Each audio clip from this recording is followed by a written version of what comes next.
Sonari mau lorong do KTA-nya abang, tunjukkan KTA-nya resmi, kita bayar. Tapi kalau nggak resmi abang pungli, hati-hati.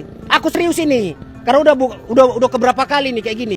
Aksi Bang Jago, dapat lubis yang nekat lakukan pungli ke sopir ekspedisi di jalan akhirnya ditangkap. Dapat lubis 35 tahun anggota OKP atau Organisasi Kemasyarakatan dan Pemuda Sok Jago yang melakukan pungutan liar terhadap sopir truk ekspedisi di Jalan Karya 7, Desa Helvetia, Kecamatan Sunggal, Deli Serdang, Medan akhirnya ditangkap. Melansir Tribun Medan, anggota OKP yang mengaku dari Ormas Loreng itu diamankan Polsek Sunggal pada Senin 29 Mei sekitar pukul 19.30 waktu Indonesia Barat. Dapat ditangkap usai videonya viral saat berdebat dengan Benri Sagala, salah satu pengusaha barang bekas di kawasan Jalan Karya 7. Viralnya video itu akibat ulah dapot yang meresahkan sopir truk ekspedisi yang hendak datang ke gudang barang bekas Benri Sagala. Sonari mau lorong do KTA-nya abang, tunjukkan KTA-nya resmi, kita bayar.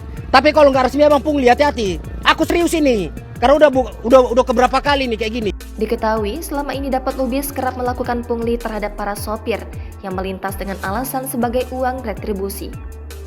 Hingga akhirnya dapat lubis pun dijemput unit Reskrim Polsek Sunggal dari kawasan Jalan Karya 7.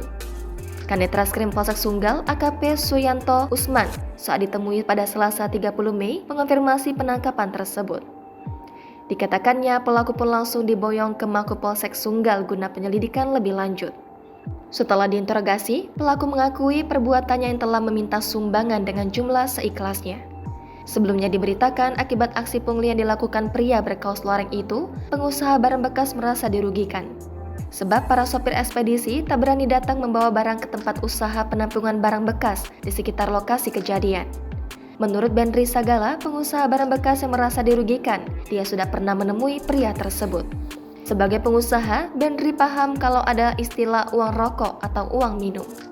Saat itu, Benri meminta agar pelaku itu datang ke tempat usahanya agar tidak melakukan pungli ke sopir ekspedisi. Sebab Benri paham bahwa para sopir ekspedisi hanya bergaji kecil. Jika terus-terusan dipungli, tentu sopir tidak punya apa-apa lagi selain uang jalan yang cukup minim. Jadi tolong ini yang berkaitan, ini wilayah Polsek Sunggal. Jadi tolong Pak diperhatikan. Karena konsumen kami dari luar kota jadi ketakutan gara-gara mereka ini. Karena kutipan-kutipan dan dipatok 20.000. Jangan lupa subscribe, share, komen, dan like ya.